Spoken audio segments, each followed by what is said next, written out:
name is Audrey Jones. I'm in 6th grade and I go to Stanrock, and I will be showing you how to draw a rose.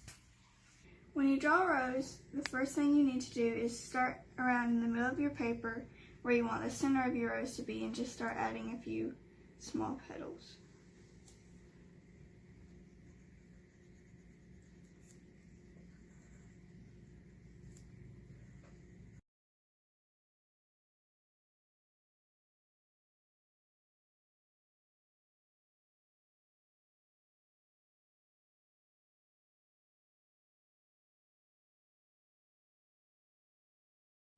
After you have the center of your rose done, you can start making your petals bigger till you get to the size you want your rose to be.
Kind of mark out where you want your leaves to be, and you kind of have them on how it looks like a vine sort of leaf.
And that's how you draw a rose. After you draw your rose, you can color it with crayons or color pencils or markers if you have some, but I also like to color it on my iPad with one of the apps that I have on there. I'm going to show you both ways though. If you do it on your iPad, you can print it off like a photo. I'll show you where we did that with another one of my drawings at the end of this. First, I had to take a picture of my drawing with my iPad and go on to my free program I use, then I can begin coloring it. Not very good at taking pictures. Just set that over there. And now I can start coloring.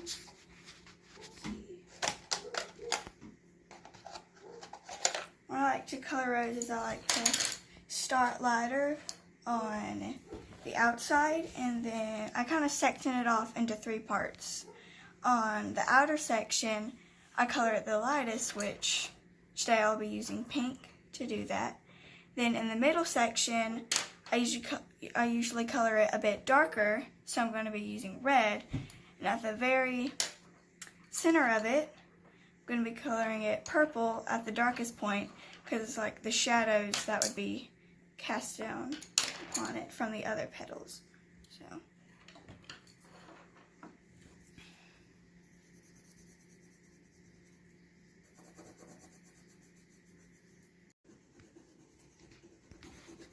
just finishing up the last part of the pink section. Looking to make sure I don't need to fill in any white spots.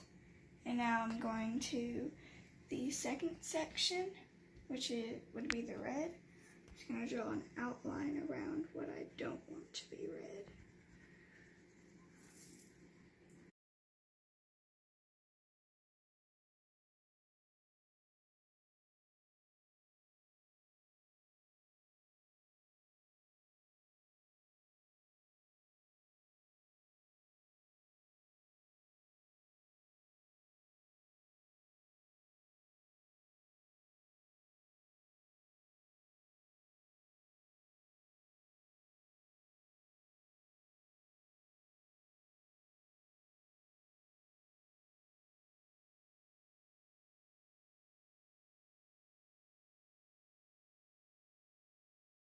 The app I'm using is called IBS Paint.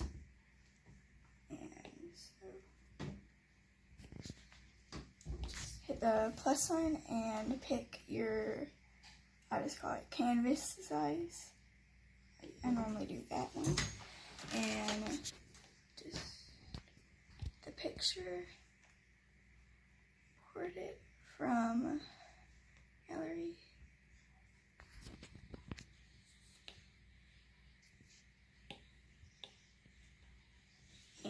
Just start drawing. First I'm going to outline everything.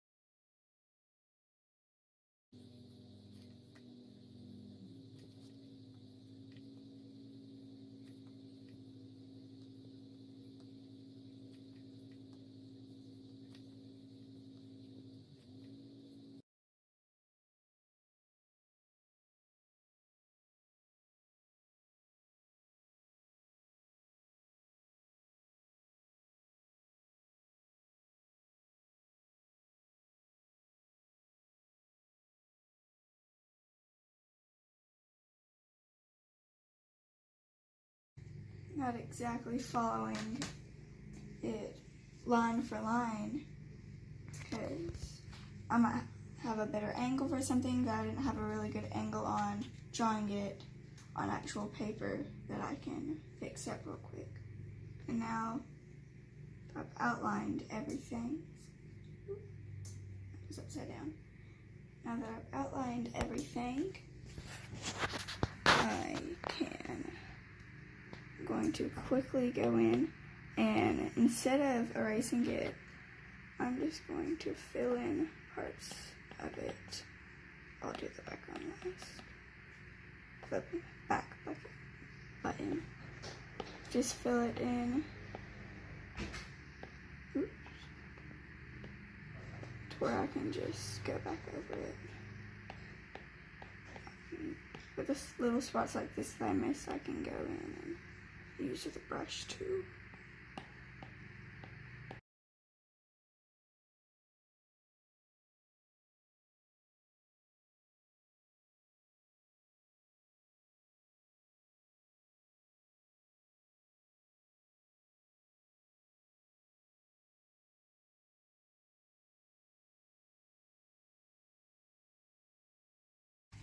Now I can go in with a brush and just get the rest. Just to be able to have a clean, I guess, just a clean image to work off of.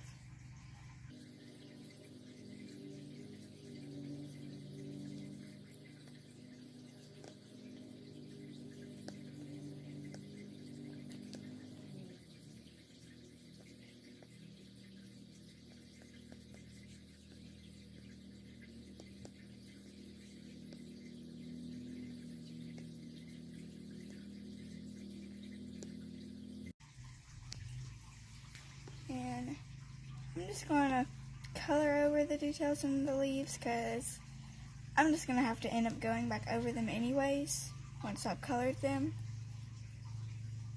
So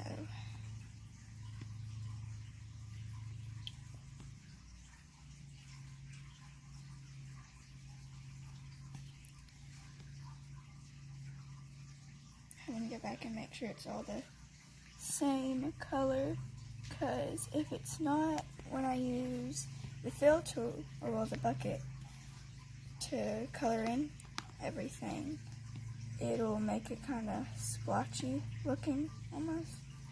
I could give an example right here. Just gonna pick a random color, do the bucket. It'll look kind of splotchy like I said earlier, so I'm just going over everything. It's a little time consuming, but it'll pay off. Now that I've outlined everything and now everything is white, I can finally start coloring it. So first I gotta pick out my color.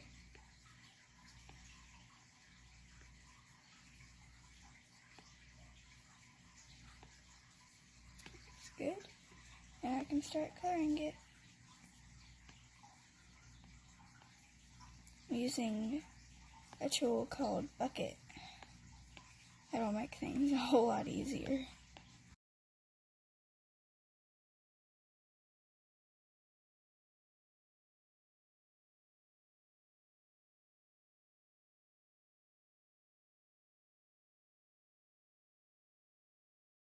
Now I can make it darker like I did with the color pencils, except this one will look a lot better.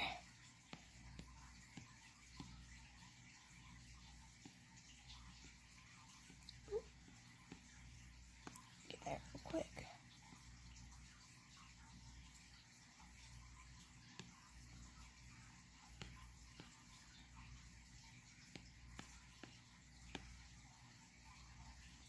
Then we can go to our darkest color that we're going to be using.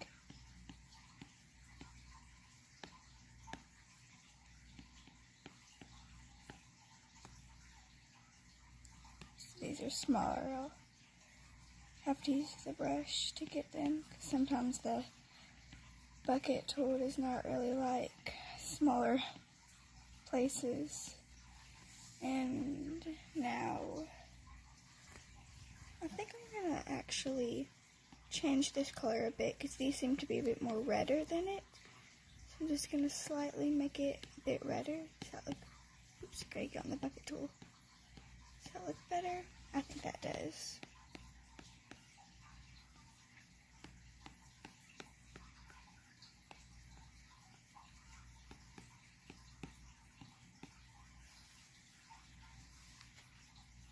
I think that's a bit too dark. Maybe lighten it up a little bit, just a little.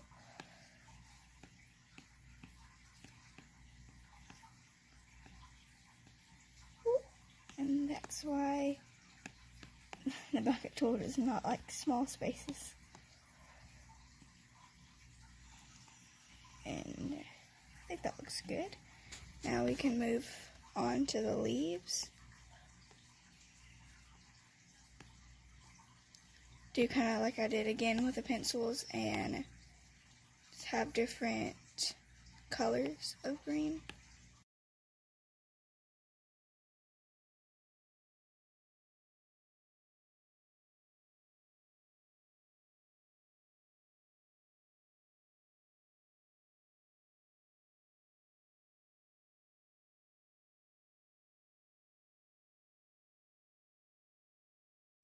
Now that we've got everything colored, we can go back and add the details to the leaves.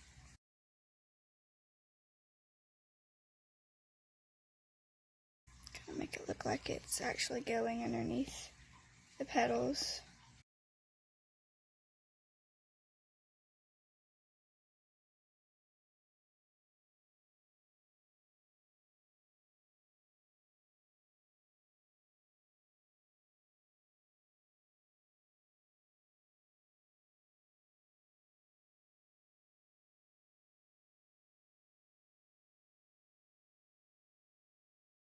add more detail to leaves with this because I can zoom in.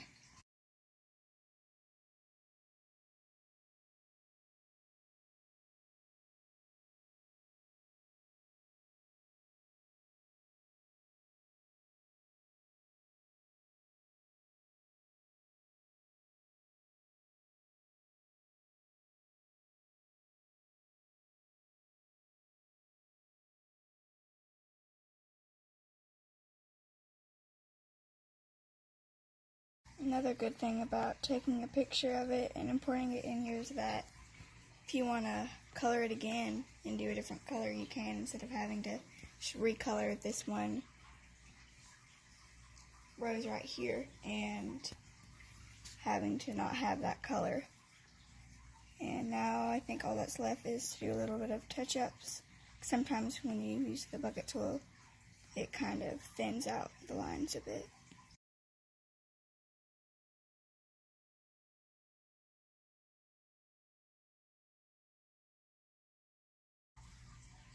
Now that I've touched it up a little bit, I can finally do the background color, which I think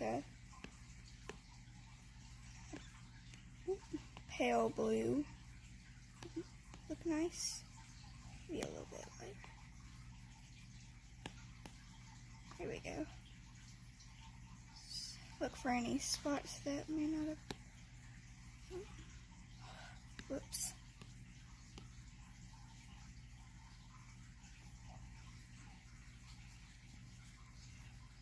Then after the background, you don't have to do this, but I always do. I always put my initials and then put the date.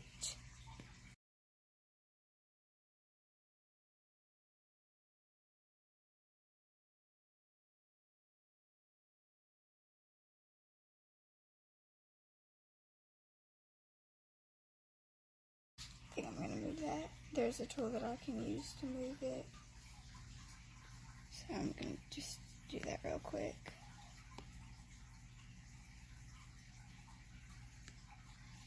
I can just fill that in real quick. Make it bigger.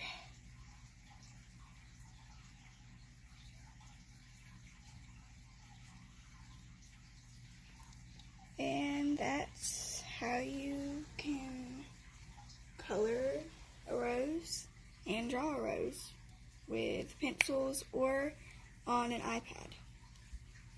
Okay. So I ended up going back and touching up the rose again with a Sharpie and added my signature and the date. And now we can compare the two that I did from the pencil version and then on my iPad. Also, one more thing before the video's done is I wanted to mention that even if you do it on an iPad, you can print it off my iPad.